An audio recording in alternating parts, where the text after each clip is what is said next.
the pipeline is something a lot of people worry about. But to me, what I am more concerned about is the here and now. What can I do right now to control how I'm feeling, how I'm handling my business? Because you can't predict that future. Although you need to set those goals and your objectives that you want to achieve, but you can't know that that's exactly what's going to happen. Right. But you know where you were, you know where you are, you have your goals of where you're going, but focus on today.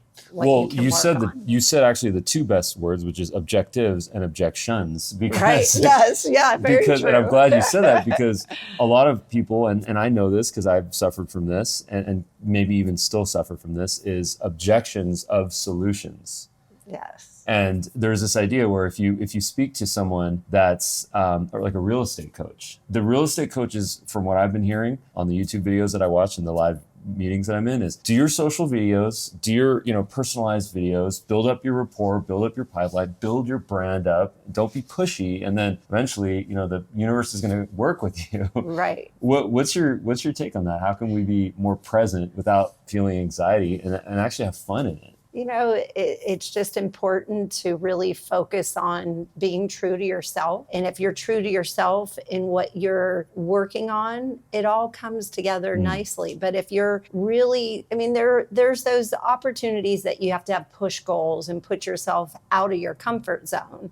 But it's easier to be out of your comfort zone if you are at least focusing on what it is that you're comfortable in doing too. So 80% of the time, do what you're comfortable with, 20% push yourself out of your comfort zone, and then you'll be able to be more comfortable with what is coming your way.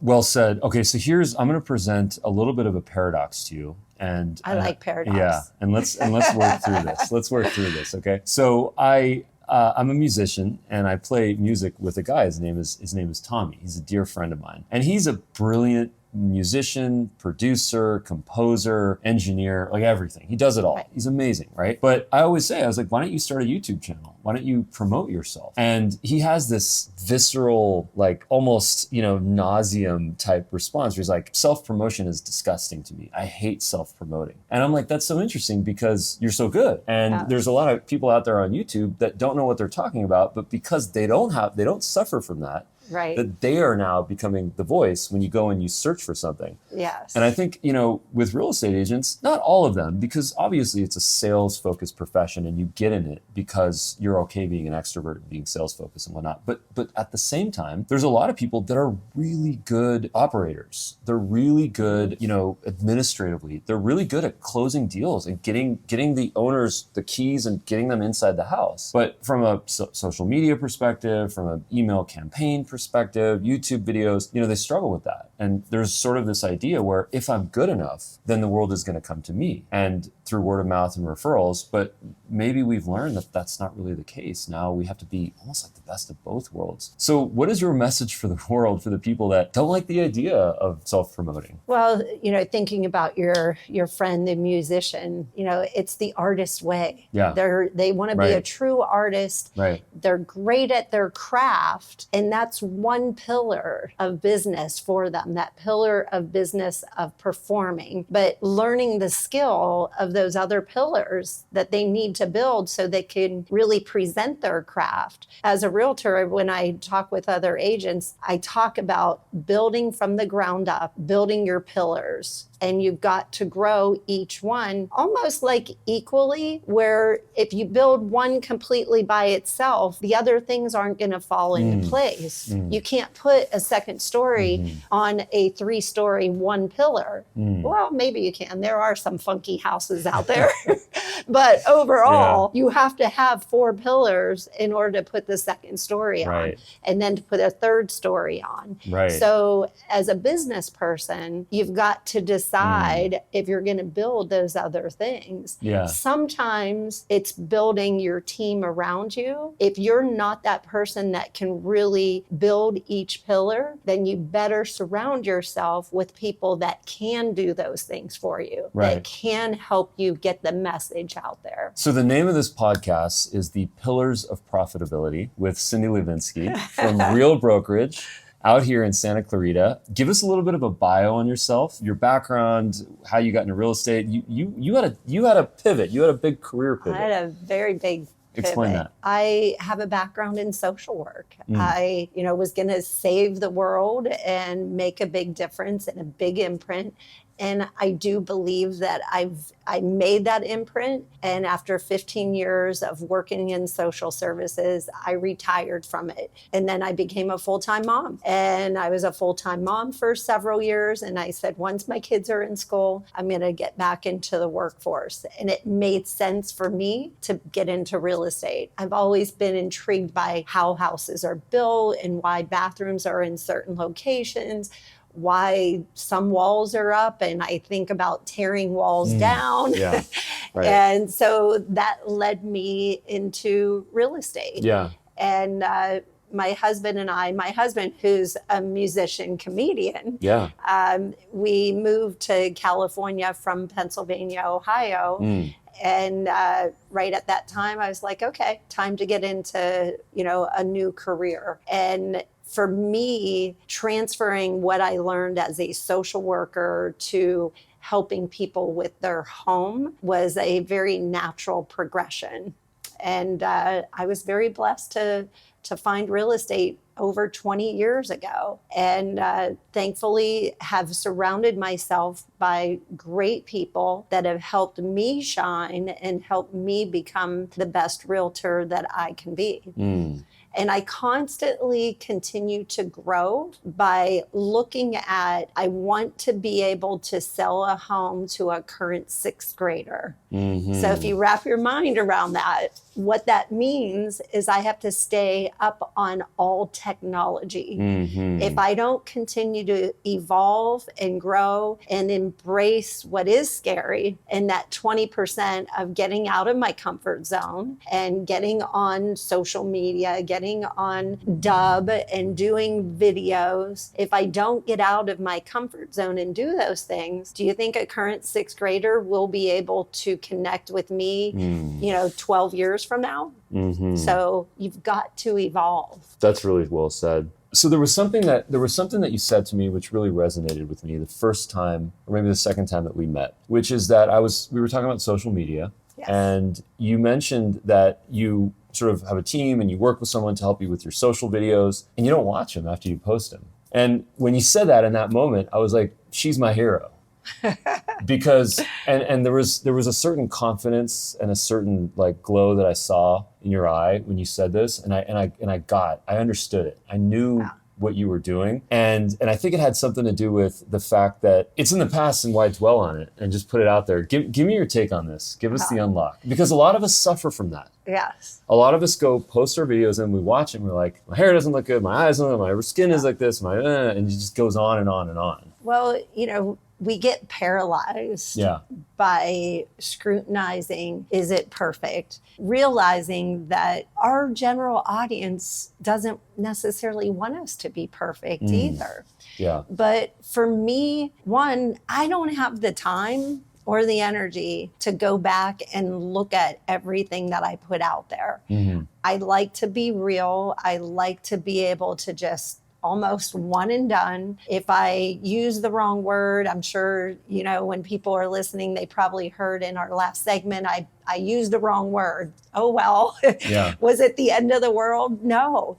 Did things continue on? Are people still listening now? Yes. Yeah. It's you have to be confident with that you got your message across. Yeah. It's okay if your hair is out of place. It's okay if you left your glasses on and they're dirty. People are not going to judge you as much as you judge yourself. And you've got to be kind to yourself and be respectful of your own time. Be respectful that you put the effort into it. You took the time and energy to do a video or to, go on live, Instagram or Facebook.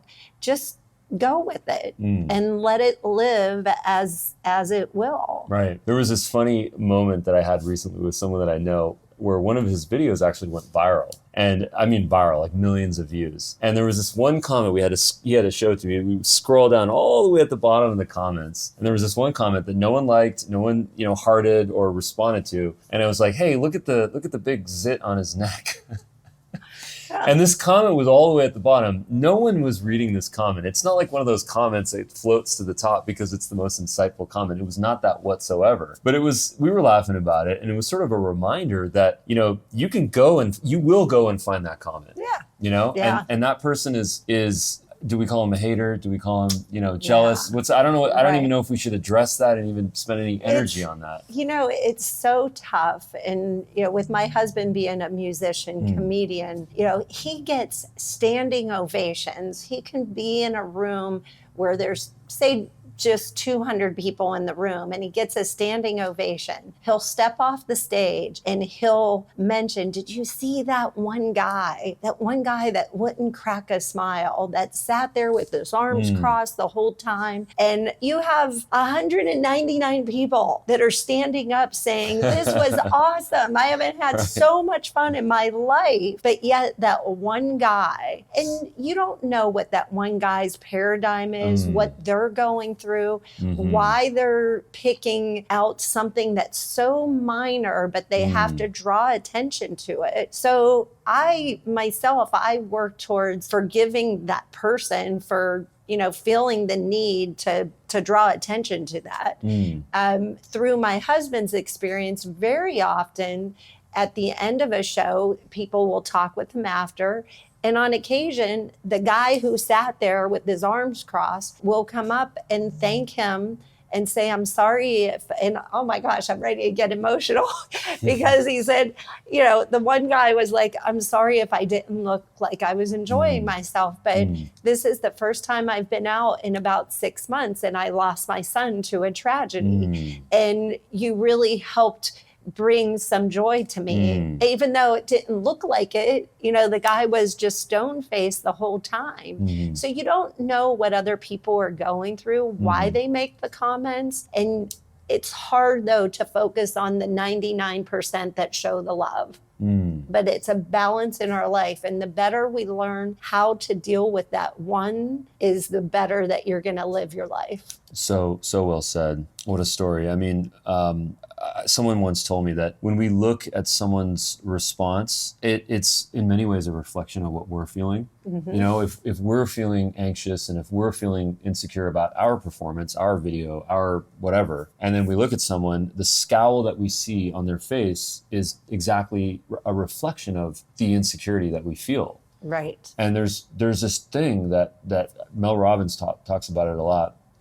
She says it's the 5-second rule, where if you indulge in the amygdala response of saying that's an attack on me, you're just indulging in your ego. But if you distance yourself and have this curiosity and this sort of like a separation of emotion, then you actually can feel the empathy and like have the opening. Find the empathy and what that comment really is saying, because it's not necessarily a true reflection of you. It's more of a reflection of what they're personally going through. And when you find that empathy, then you can continue on. And it actually reminds me of one of the other things that I've started to do more research on and get more knowledge myself on. I'm a big believer in positive affirmations, and just not that I have my list that I read every day, but that self-talk and positive affirmations. I was having a conversation, I talk about my husband a lot. I was having a conversation with my husband, and we talked about the negative affirmations and how if you think that one negative thing, that negative thing brings all of his friends along. Your first negative thing, I don't really feel comfortable being in front of the camera. You know what? You don't look comfortable either. And you didn't even wear the right clothes today, and your voice is this. And all of a sudden, after just that one little negative comment, all the friends come along with it. Whereas if you start out with, okay, I'm okay with what I wore, and okay, I have a great, host that's hosting me. This is going to go good. All of a sudden, all the good friends show up of giving you that positive as to why you're here, what your purpose is, what you want to get across. So focusing on kicking the guy off the left shoulder and saying, get away, Mr. Negative. Come on, come along, friends. Yeah. Help me along here. Right. This reminds me of a story growing up, actually. There was a kid, he was sort of a bully in school. And, it was really easy to say this kid's a bully because you're a victim of this and you're getting pushed around and stuff. And you can tattletale and you can, fight back and you can cause a scene. You can do all sorts of ruckus to deal with a bully, so to speak. But one time I took the time to understand, why this kid is like this, and I started talking to him and we had some connection moment. And I learned that, sure enough, he was getting mistreated by his father. In fact, he was getting bullied by his father. And his father was a really, really strict, sort of overly dogmatic type that was highly disciplinarian and beyond, to the point of physical. And, this behavior of this kid was just simply a reflection of that. Right. And it's really easy, I think, to look at that person, with their arms crossed like this, with a scowl, or that negative comment, or even that voice in your head, which is some person from your past.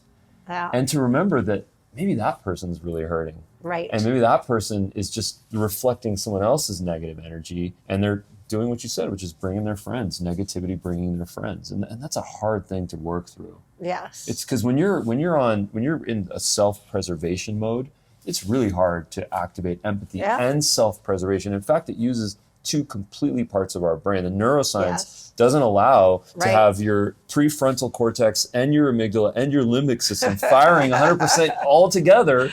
It just doesn't work like that. Sometimes it can be exhausting. It's like when I go like this, I don't want to hug you. This is not hug. This is like, don't hurt me. Right. Yes. Oh, yeah. I have some of those challenges, just my inner challenge. I became a runner 5 years ago, and I injured myself, and I had a boot on for about 5 weeks. And then another 5 weeks went along before I really said, okay, I'm going to get back into running again. I argue with myself for 5 to maybe 20 minutes in the morning when I'm ready to get up, and I'm like, okay, it's time to run. And then all of a sudden, no, you don't have to run today. Why are you running anyways? You're not a runner. Who starts running at your age? And I just constantly have an argument. And then finally, my stronger self that has all the reasons why I need to run just says, get your butt out of bed and go now. Right. And then I finally do it. But there's that struggle, that inner struggle of doing things that are good for you, that you've got to do. And, you have everything that was your childhood that you brought forward too, just like your example of the bully and stuff. It's like when things happen to you when you're a child, you bring that into your adult life, and you've got to retrain your mind of how you want to think about things and how you're going to respond. And it's not like you can say, oh, I'm an adult now, I'm not going to act like I was, least likely to succeed in school and continue to do nothing. Right. Because that was me. I was, least likely to succeed. I was just, let's go have fun and ride motorcycles. And, everybody expected me just to, I joke about it, be barefoot and pregnant. I'm from the countryside, and that's what I had in my mind, what people expected of me. And then I became a successful realtor. So, but all those things you bring with you, you have control of how you start to tell your own story. What's your own inner monologue? What's your own story? How do you want to curve this story to, you're at an intersection, you have the ability to do a U-turn, to make a left, a right, whatever way you want to go, but you have to control your thoughts. So there was something that you mentioned to me previously, which I really liked. And you said that we've discussed that negativity brings its friends, and that's a really beautiful statement. But I think there's a lot of dialogue, a lot of rhetoric right now in offices, just like this building right here, real estate offices, small businesses, big businesses, where we're in a recession. Yes. Our pipeline's drying up. We need better leads. These people aren't committed. Interest rates are too high and we're not getting people to get over the finish line. And there's this idea of, maybe you call it a scarcity mindset. And then what you said to me is, you closed 3 homes this last month, Yeah. and you sort of stay in your lane and you sort of don't let that frequency affect you. Could you unpack that? There's been times where it's good to rally around and you have a lot of people around, and that energy breeds energy, but also negative energy breeds energy. And there are times in the real estate market that I start to put up my bubble around me, because when I'm at different networking groups and talking with other realtors, they often are starting out with how difficult things are right now and how difficult it is to get things together, and they're not confident with what they're doing and how business is going. I believe in staying in your lane. No matter what type of market that you're in, there's always somebody that needs help. Does it always turn into a business transaction, a closed home? No, but they still need your help. And I'm in this as a helping field that happens to be a salesperson. But as much as I can help people, by doing so, the business still comes to me, because I'm not just about, okay, are you going to buy? You're not? Okay, done with you. Move on. Right. It's like, you're not going to buy? Okay, well, what kind of help do you need right now? How are things going? Is there anything that I can assist you with? I have, a list of service providers that can help you either with your home, professionally, or even personally. And by doing that, business does come to me just kind of organically and naturally. So it's almost like this is another interesting paradox, where if you want to sell, you can't really be worried about the people that are just ready to close immediately, because everyone's got a friend. Everyone's got a friend. And building those relationships and having it sort of, but I mean, I think what a lot of people struggle with is, I need to close a deal in the next 30 days. Yes. So how do you find the balance of saying, I'm going to go help people that are not ready to do something in the next 30 days? How do I help those people build my brand, but at the same time, focus on my low-hanging fruit? It's when you're in a position of your job is based on your closings. You, as a realtor, I know so many that go through peaks and valleys. Yeah. Where I've been blessed to create my business in a way that I'm just always helping people, and have rarely had peaks and valleys. It's just a consistency of having business and doing business. You can't get into sales in that scarcity and start to have that fear, because not only are you going to struggle with getting a transaction in 30 days, but that's going to scare everybody off, and you're not going to have a transaction for 6 months or a year. Yeah. So, there's, it's a mindset that you have to just know that you're doing the right thing and the business will follow. But if you stop doing what will bring business your way, then the business won't follow.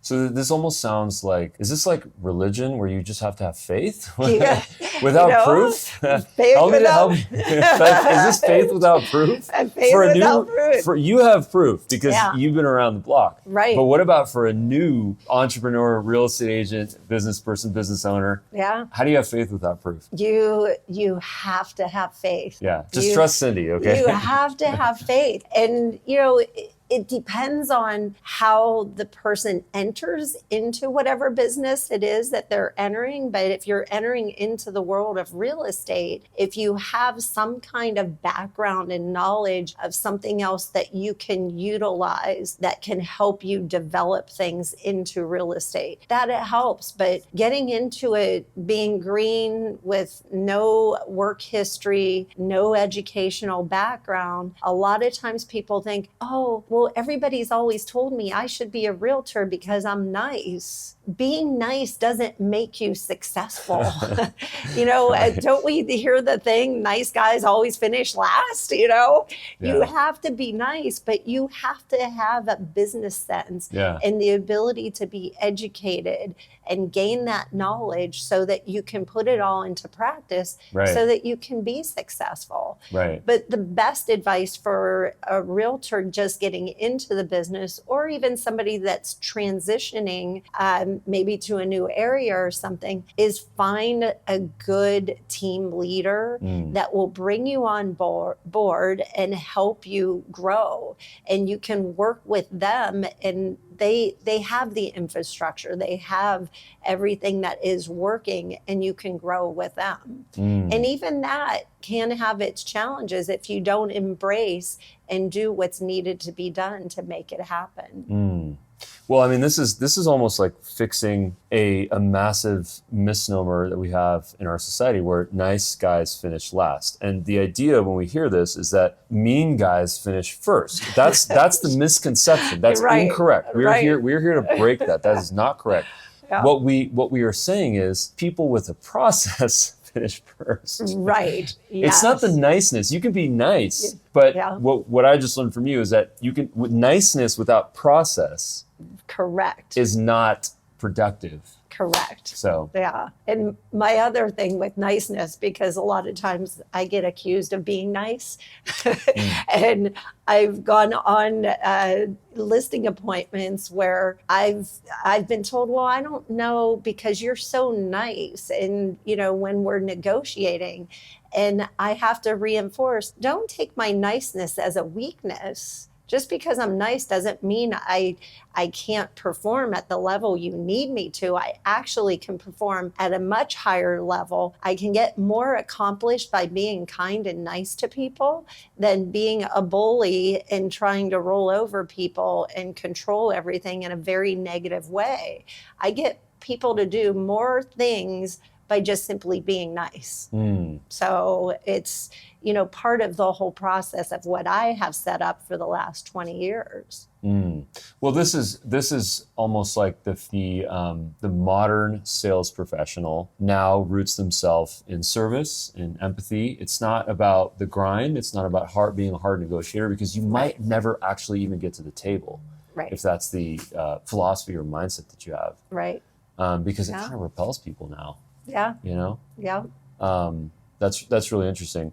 So there's this idea, I'll change gears. There's this idea where, joy can be defined by doing things that brings us happiness, that we can do on a repeated basis, where we can progress, but still get into like a wu-wei kind of sort of autonomic state. So this is the idea. If we're you're a runner, like what's your favorite hobby? Running. Okay, so it's like running is a perfect example, because if you start out with running, it's really painful. It's painful on your knees and your calves, and it's like the stamina and the cardio. It's like, oh my God, I'm going to pass out. But once you get into this state, you get this runner's high, which I think a lot of runners talk about. Yes. And, in Eastern philosophy, they call this Wu Wei, they call it effortless action, where it's like you see a runner and it's almost like they're gliding. Yeah. They're on the front of their feet and they're gliding. It's like, I don't run like that. Yeah. For me, it's like every single motion it's like I need a pulley to pull me forward. And the reason why I'm saying this is because there's actually another paradox here, which is that if we get to a place of effortless action and we're just running at our pace, or we're doing our social media videos for real estate, or we're doing our video emails for sales, and we get into this comfort zone, there is actually no progress. Agreed. So Agreed. So let's work through this paradox together. Yes. Because I think it's one of the most challenging, where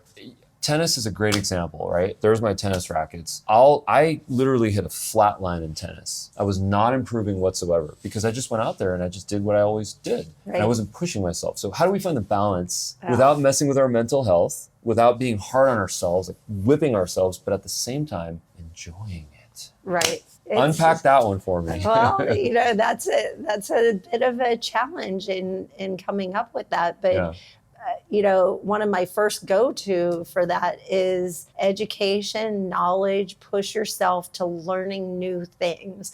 Even with tennis, what new ways can you make it more of a challenge? In real estate, for me, part of that was, okay, I'm just going along, consistently doing my business. I love change. I'm weird that way. I love change. So getting into just being consistent, it started to get boring for me.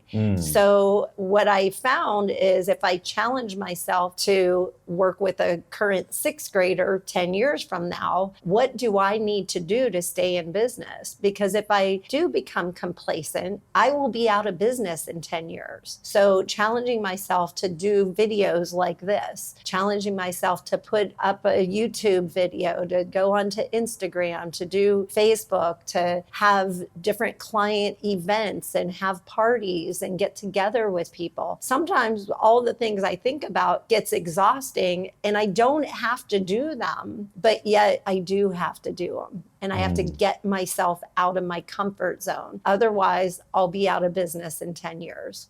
So you're pushing yourself out of your comfort zone. Some of the ways I would suggest, trying to do that is one, find people that are doing things different than you and learn from them. Figure out, are those things that you want to do? Do they make sense for you to do? Or are you consciously making a decision not to do it? Because sometimes the best decisions we make are saying, no, I'm not going to do that. So I learned from a really great realtor, and he was my mentor my first couple years, but a lot of what I learned from him is what not to do. I'm like, I'm not going to do that. I'm not going to do that. But I learned what I wanted to do on the basis of what not to do. So constantly challenging yourself to learn something new. Pick up a book, read a book, listen to some great podcasts. That's going to get you out of your comfort zone. Right. Well, I think another thing that people struggle with, and by the way, that's really, really good feedback, but I think what a lot of people suffer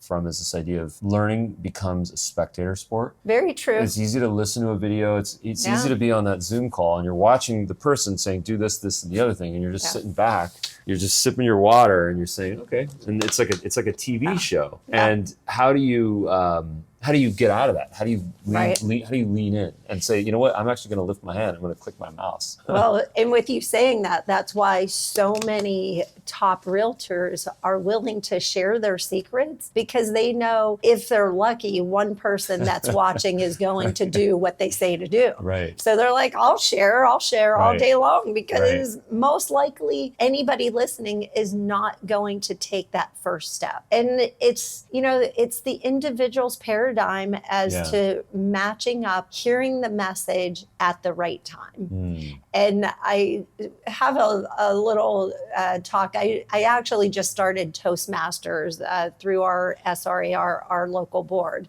That's why you don't have a filler word. I'm working on it. Basically, I'm not hearing one. Right? And actually starting the Toastmasters, the local one, we just got our charter and everything. And it's one way of pushing myself out of my comfort zone, doing something different, keeping the challenges happening in my career. And, with that, it really guides you to making good decisions along the way. But the main aspects of really finding that thing for you is when it's the right timing. For me, like with running, I tried to run so many New Year's. Every New Year's, it's like, okay, I'm going to get into shape. I'm going to run this year. And I'd run 2 times and not again. And then maybe 2 years later, I'm going to run. It's always, New Year's, you make those resolutions of what you're going to change in your life. I probably tried to run at least 7 different years. The timing was never right. So I asked the question, what things have you tried in your past life that you really wish you could do, but every time you tried it, it wasn't the right timing?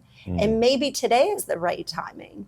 So if you tried it and you say, I've tried that. Well, maybe today is the right time to try it. Maybe the message you heard today on Zoom or on a podcast, maybe today is the right time. You've heard it 10 times in your life. So is today the day you're going to take action and do something that's going to make a difference in your career, in your personal life, in your tennis game, whatever it is. Right. Well, speaking of tennis, since I hit my flat line, I decided to switch over to pickleball. So, and there you have it. I did a pivot. I was like, I smile more on the pickleball court. Let's shift. Right. So sometimes in life you have to pivot, and you have to know if that's what you want to do at that time. There's so many things in life that you kind of got to look at, as we talked earlier about our shadows and stuff. But life's journey, it is okay to look back a little bit and imagine and say, okay, that's where I am. Here,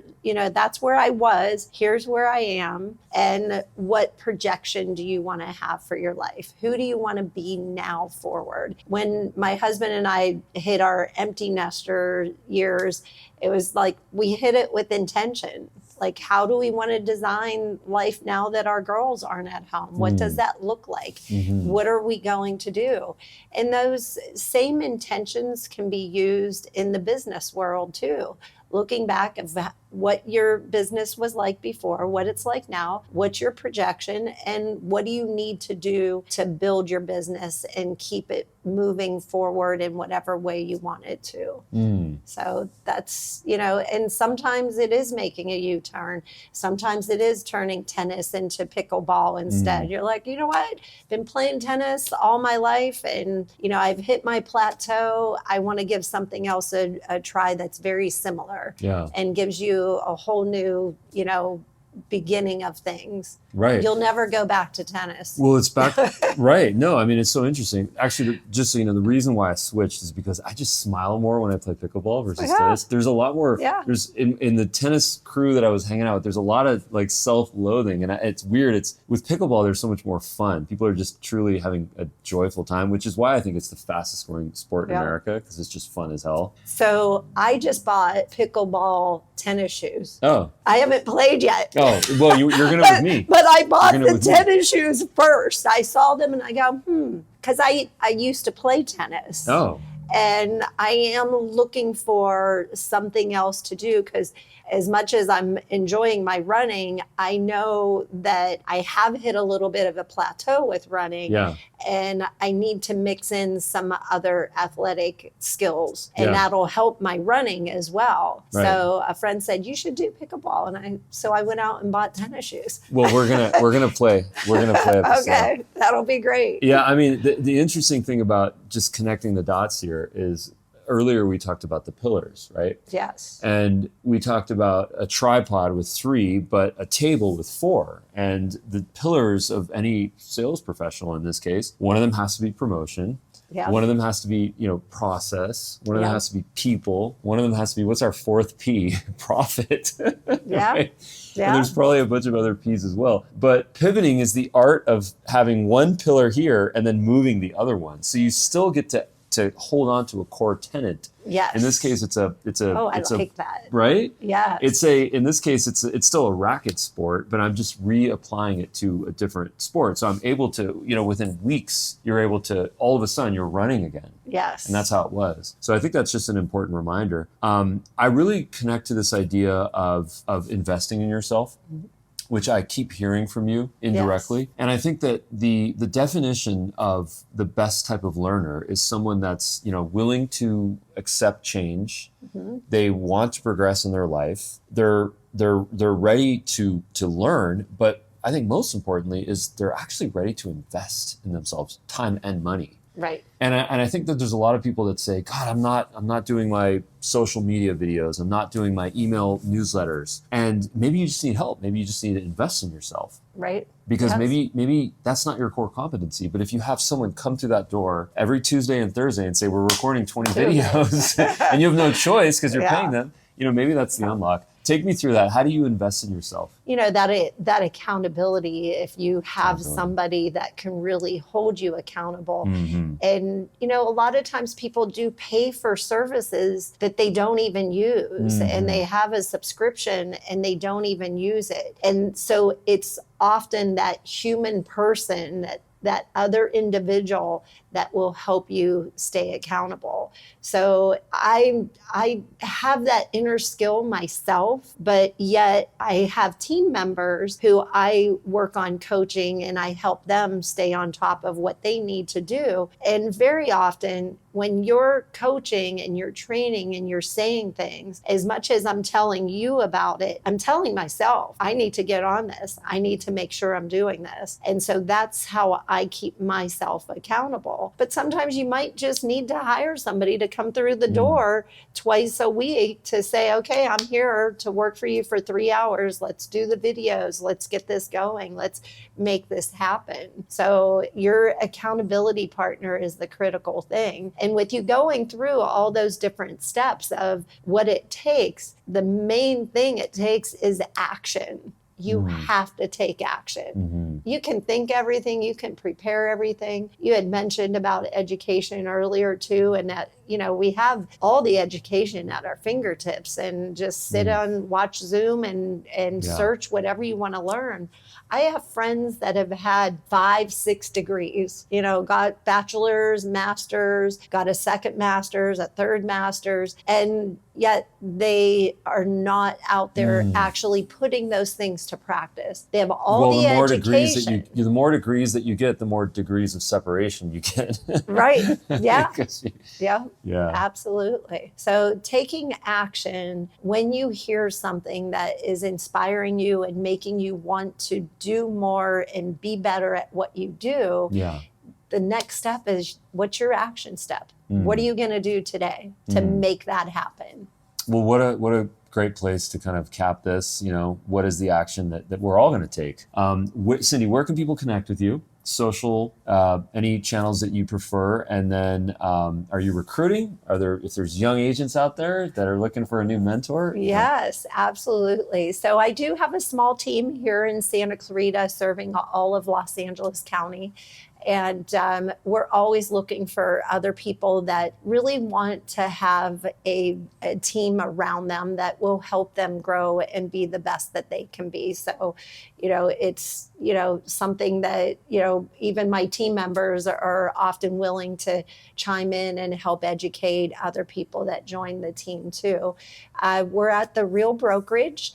And Real Brokerage is actually one of the fastest growing real estate brokerages in this year. So I'm very thankful that I teamed up with them as the company to serve my clients at, because the resources that I have available, not only are they good to help me be the best realtor, but they also help us really be in a position to better helping our clients. So that's one of the most critical things for me when I chose where to put my real estate license.